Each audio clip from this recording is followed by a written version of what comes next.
जय हिंद छात्रों। आज हम लोग पढ़ने वाले हैं हाइड्रोकार्बन्स के बारे में और उसके क्लासिफिकेशंस के बारे में। तो यह वीडियो आप पूरा जरूर देखिएगा जिससे आपको हाइड्रोकार्बन के बारे में थोड़ी डिटेल मिल जाए। इसके बाद हम चालू करेंगे आईयूपीएसी नाम, जो कि आपको नेक्स्ट वीडियो देखने के लिए मिलने वाली है। तो आइए समझते हैं हाइड्रोकार्बन होते क्या हैं।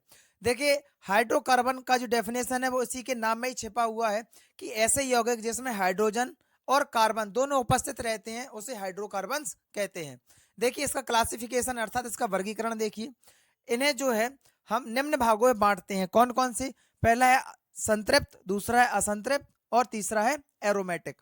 अब देखिए, संतृप्त को बोला जाता है सैचुरेटेड और असंतृप्त को अनसैचुरेटेड।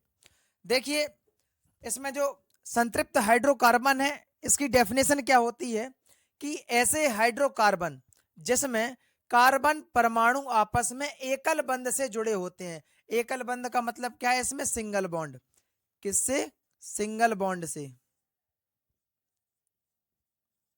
बस इतनी सी डेफिनेशन है। तो आप साथ में लिखते जरूर चलिएगा, क्योंकि अगर आप लिखते नहीं हैं तो आपका वीडियो देखना फालतू है। जैसा कि हमने आपको पिछली वीडियो में समझाया है कि अगर आप वीडियो देख रहे हैं तो पेन और कॉपी आपने नोट्स जरूर बनाते साथ में चलिएगा।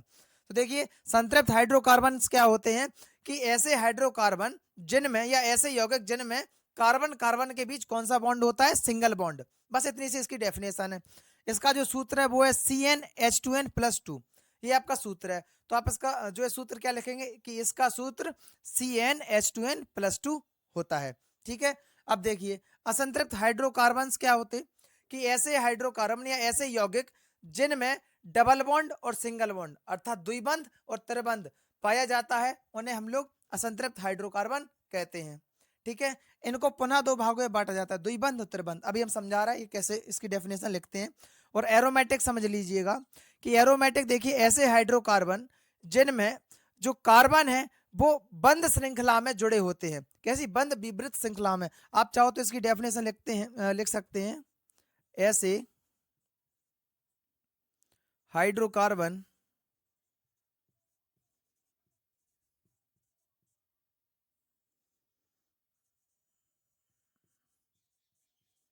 जिसमें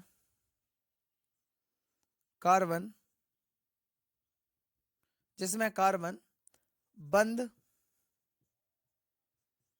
विवृत श्रृंखला में जुड़े होते हैं।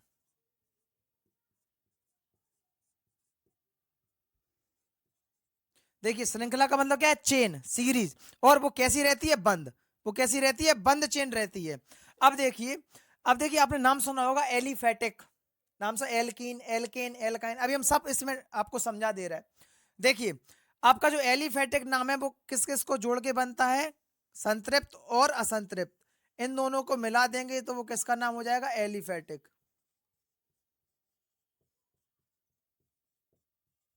आप लोगों की बुकों में दिया होगा कि हाइड्रोकार्बन दो प्रकार के होते हैं, एलिफेटिक और एरोमेटिक। वो सही है। और यहाँ पे आप देख सकते हैं कि हमने इन दोनों को अलग अलग करके लिखा जिससे आपको अच्छी समझ में आ सके।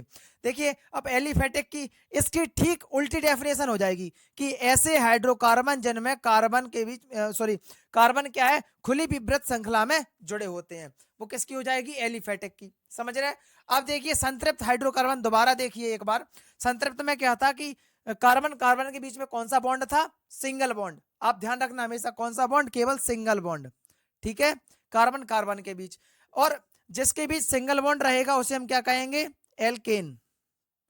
तो संतृप्त का क्या नाम हो जाएगा? एक एल्केन। अब देखिए, असंतृप्त में क्या है कि ऐसे ऐसे यौगिक या ऐसे हाइड्रोकार्बन जिनमें डबल बॉन्ड और ट्रिपल बॉन्ड या फिर डबल बॉन्ड या फिर ट्रिपल बॉन्ड रहते हैं उन्हें हम क्या कहते हैं? असंतृप्त हाइड्रोकार्बन। देखिए, अगर डबल बॉन्ड है तो उसका जो है सूत्र क्या होगा? CnH2n। क्या होगा? CnH2n। देखिए, असंतृप्त के जो है अभी हमने आपको क्या बताया कि इसके दो प्रकार हैं, द्विबंध और त्रिबंध। द्विबंध के लिए परिभाषा क्या होगी? द्विबंध असंतृप्त हाइड्रोकार्बन के लिए कि ऐसे हाइड्रोकार्बन जिनमें द्विबंध लगा होता है, मतलब क्या है? कार्बन कार्बन के बीच में कैसा होगा? Bond, double bond. इन्हें एक नाम से और जानते हैं जिसका नाम है एल्कीन। देखिए, ये किसका नाम है? एल्कीन। अब देखिए त्रिबंध, त्रिबंध की क्या हो जाएगी कि संतृप्त में क्या है? सिंगल बॉन्ड, द्विबंध में क्या है? डबल बॉन्ड, त्रिबंध में 3 बॉन्ड।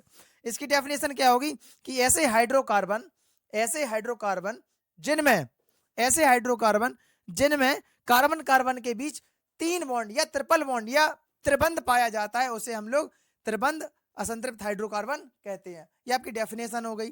तो यहाँ पे देखिए अगर 3 बॉन्ड लगे हैं तो इसको कहेंगे हम एल्काइन। ठीक है, सिंगल बॉन्ड को क्या कहेंगे? एल्केन, डबल बॉन्ड को एल्कीन, तीसरे को एल्काइन। ठीक है, और ये आपका त्रिबंध का सूत्र हो गया, ये आपका द्विबंध का होगा, ये सिंगल बॉन्ड या फिर एकल बॉन्ड का हो गया। ठीक है, अब देखिए, अब आपको ये पूरा समझ में आ गया होगा। अब आइए समझते हैं विस्तार से एल्केन, एल्कीन, एल्काइन के बारे में। तो देखिए यहाँ पे हमने आपको अभी समझाया है कि एल्केन का जो सूत्र है वो क्या है? CnH2n+2। इसका मतलब क्या है कि अगर हम नंबर ऑफ कार्बन मतलब कार्बन की संख्या अगर 1 रखते हैं तो क्या आएगा? CH, देखना 2 एकम 2 प्लस 2, 2 दूनी 4, मतलब क्या ये किसका सूत्र हो गया? मैथेन का। अब ये पता कैसे चला कि मैथेन का ही सूत्र हुआ? इसका कारण है कि देखिए यहाँ पे हमने एक टेबल बनाई है जिसमें क्या है? नंबर ऑफ कार्बन के हिसाब से नाम दिए जाते हैं। जैसे अगर 1 कार्बन है तो मैथ, 2 है तो एथ, 3 है तो prop, but, pent, hex, hept, oct, non और डेक। ऐसे आगे बढ़ते चले जाते हैं, डूडे कैसे करके वो हमें, लेकिन कम से कम 10 तक तो आना ही चाहिए। ठीक है, तो आप साथ में नोट भी करते चलिएगा। तो देखिए कार्बन 1 है तो इसमें क्या आएगा? मैथ, और ये एल्केन का है, देखिए एन का है तो इसमें क्या लगेगा? मैथेन। क्या हो जाएगा नाम?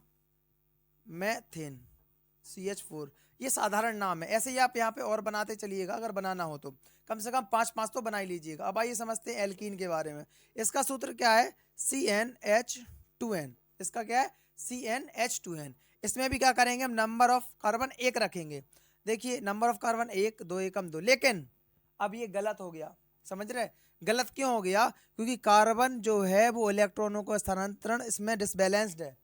वो डिसबैलेंस्ड क्यों है? क्योंकि देखिए कार्बन की जो इसके अंतिम कोष में इलेक्ट्रॉन होते हैं वो होते हैं 4 होते हैं। तो देखिए यहाँ पे 1 2 3 4, और हाइड्रोजन कितने हैं? 2।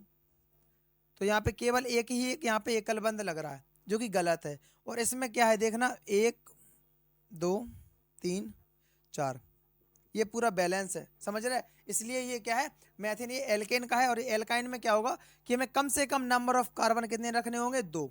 समझ रहे हैं? कम से कम कितने रखने होंगे? 2। तो देखिए C2H, 2 दूनी 4, C2H4। इसकी संरचना किस प्रकार से बनेगी? C2 बनाइए, और इसके जो इलेक्ट्रॉन है अंतिम कोष में कितने हैं? 4, 1 2 3 4, 1 2 3 4। अब क्या होगा? ये वाला इलेक्ट्रॉन इससे, ये वाला इलेक्ट्रॉन इससे, और इसमें क्या होगा कि हाइड्रोजन यहाँ पे बंद बना लेगा, एक यहाँ पे और एक यहाँ पे, एक यहाँ पे। देखिए C2 1 2, C2 हो गए, और ऐसे देखिए 4 1 2 3 4, ये कैसा हो गया? बैलेंस। इसका नाम क्या होगा? इसका नाम होगा एथाइलिन। क्या नाम होगा? एथाइलिन। क्योंकि यहाँ पे दूसरे नंबर पे कार्बन पे, यहाँ पे क्या है? एथ। ऐसे ही आप नीचे की ओर कम से कम 5 अपनी कॉपी में जरूर कर लीजिएगा। अब ये समझते हैं एल्काइन के बारे में। इसका सूत्र क्या है? CnH2n-2। इसमें अभी हमें कम से कम नंबर ऑफ कार्बन 2 रखने होंगे। अगर हम 1 रखेंगे तो अनबैलेंस्ड हो जाएगा।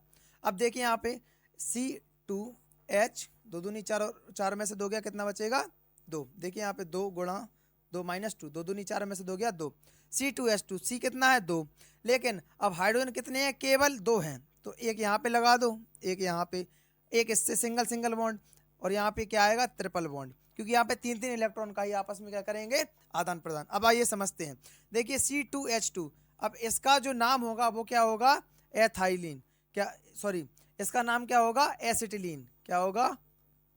एसिटिलीन। ठीक है, और सूत्र क्या है? C2H2, और इसका सूत्र क्या था? C2H4। ठीक है, ऐसे ही आप इसमें भी कम से कम 5 तक अपने में करते चलिएगा। ये एल्केन परिवार हो गया, ये एल्किन, ये एल्काइन। ठीक है, अगर आपको वीडियो अच्छी लगी हो तो एक लाइक और कमेंट जरूर कीजिएगा जय हिंद सर करके, और साथ में इसका एक स्क्रीनशॉट ले लीजिएगा, और ये जरूर आप याद जरूर कर लीजिएगा, क्योंकि अगर ये याद नहीं है तो आप IUPAC नाम बिल्कुल नहीं बना पाएंगे।